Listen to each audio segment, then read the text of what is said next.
여러분 안녕하십니까? 포항 MBC 뉴스데스크입니다.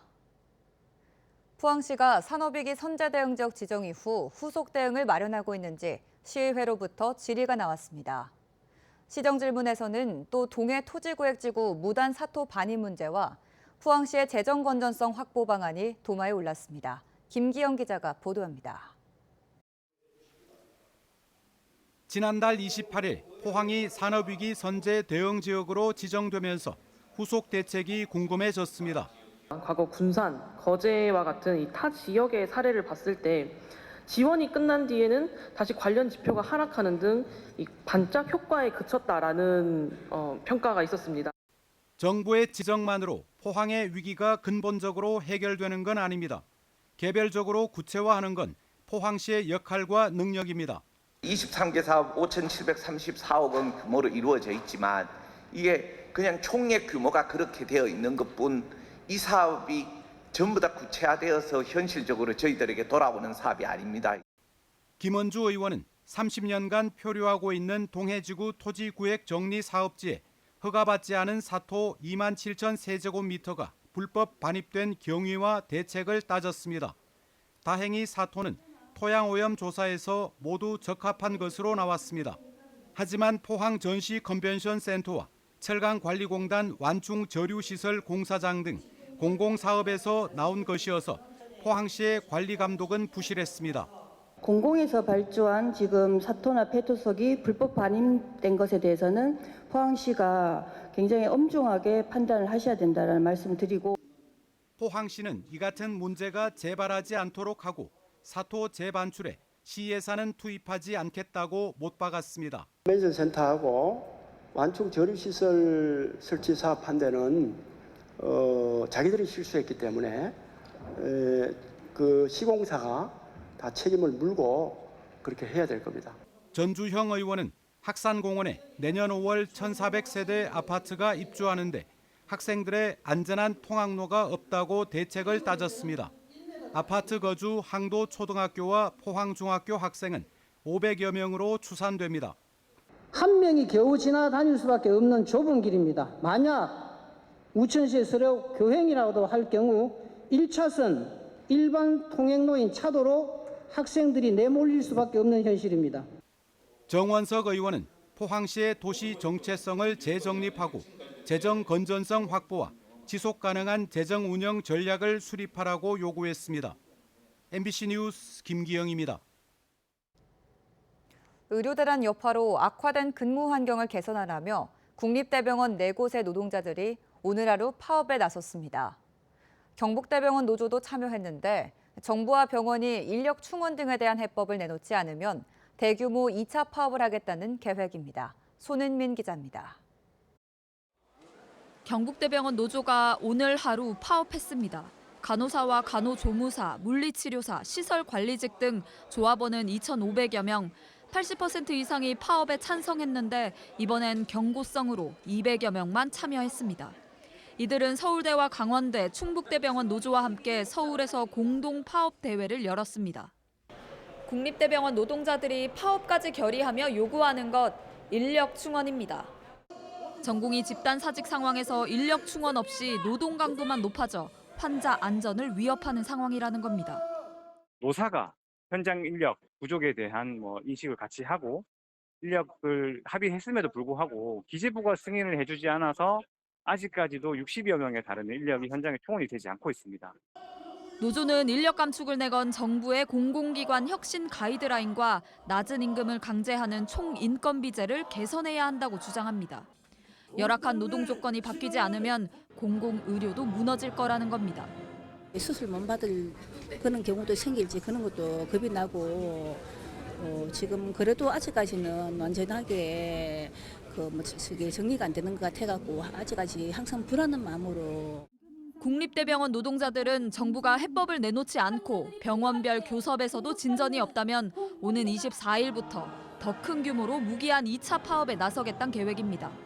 한편 경북대병원 측은 원만한 노사 협의로 진료에 차질이 없도록 최선을 다하겠다고 밝혔습니다. MBC 뉴스 손은민입니다. 포항시가 포스코 국가산단과 인접한 철강 13단지와 영일만 4 일반 산단과 경계인 용안 2지구에 대한 산업단지 지정을 추진합니다. 이들 산업단지는 그동안 개별 기업은 입주했지만 산업단지로 지정을 받지 못해 세제 감면이나 건폐율 완화 등 혜택을 누리지 못했습니다. 산업단지로 지정되면 건폐율이 현재 70%에서 80%까지 완화돼 사무실이나 직원 편의시설을 증축할 수 있고 5년간 재산세와 취득세 75% 감면 등 세제 혜택이 제공됩니다. 법률 개정으로 다음 달 19일, 즉 한 달 뒤부터 2인 이하 어선에선 구명조끼를 항상 착용하고 있어야 합니다. 그래서 정부가 자동으로 팽창하는 신형 구명조끼 보급 사업을 한시적으로 추진하고 있는데요.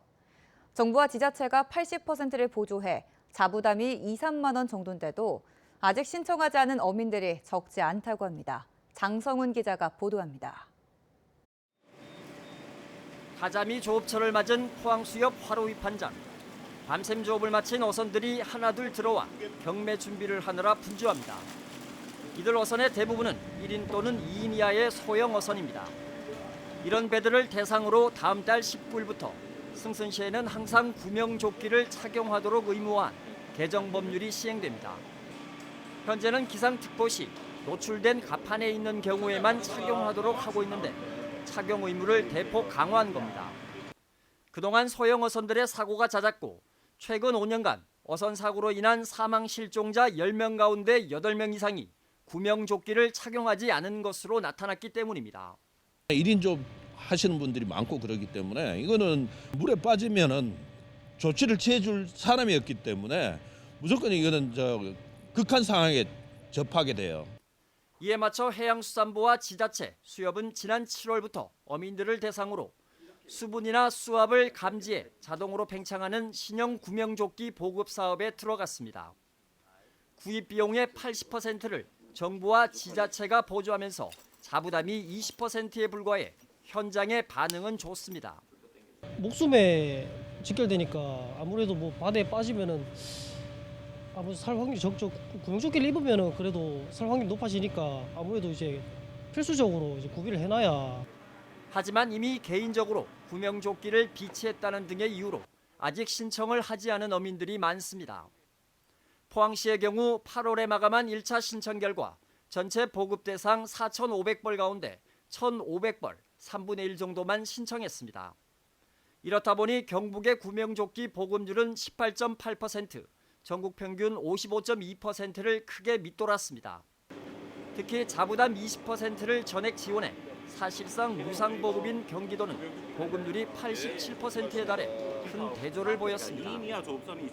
포항시와 수협 측은 8월에 마감한 1차 신청 물량은 곧 현장에 전달하고 다음 달까지 추가 신청을 받아 연말까지는 전 어민들에게 신형 구명조끼를 보급한다는 계획입니다.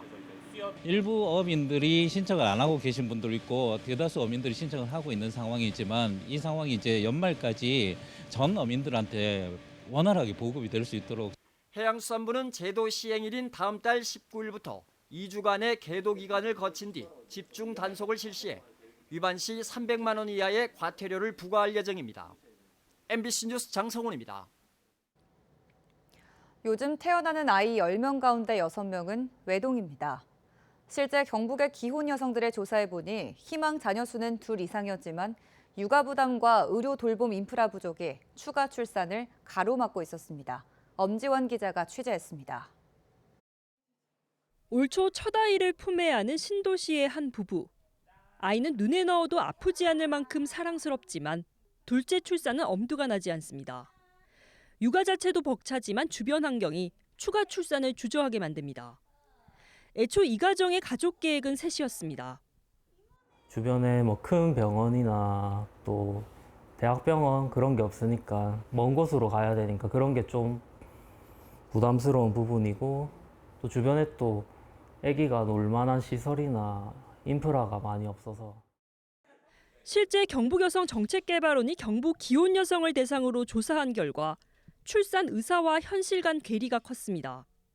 희망 자녀 수는 평균 2명 이상이었지만 실제 둘째 이상 출산 비율은 절반에도 못 미치는 44.2%였고 셋째 이상은 9.5%에 그친 것으로 나타났습니다. 추가 출산을 기피하는 가장 큰 이유로는 높은 양육비와 더불어 산부인과, 소아과 등 필수 의료기관 부족, 돌봄 인프라 미비가 꼽혔습니다. 농산어촌 비중이 큰 경북의 경우 청송, 영양, 봉화 등 도내 6개 지역에는 산부인과가 한 곳도 없고 분만 가능한 타 지역의 병원까지 1시간 이상 걸리는 사례도 적지 않습니다. 아이를 낳아도 산후조리원이 없어 원정 산후조리를 떠나야 하는 지역도 경북 22개 시군 가운데 14개에 달합니다.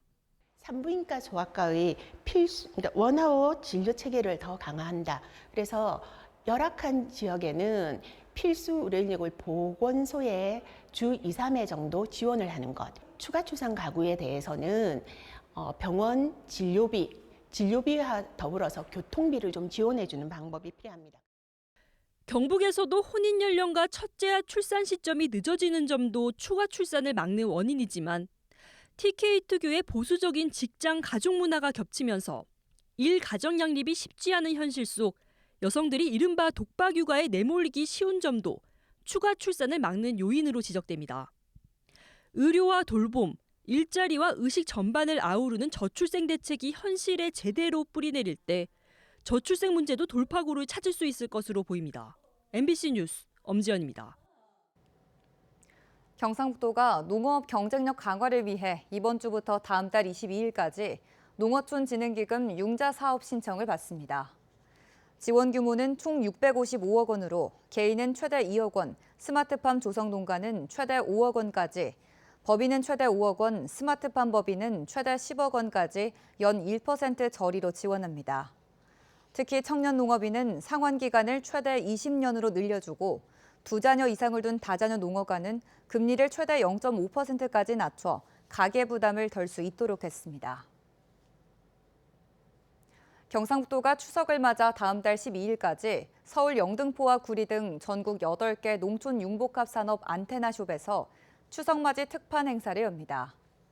이마트와 신세계, 롯데백화점 등에서 전통 장류와 꿀, 인삼, 버섯 등 800여 종의 우수 농식품을 전시 및 판매합니다.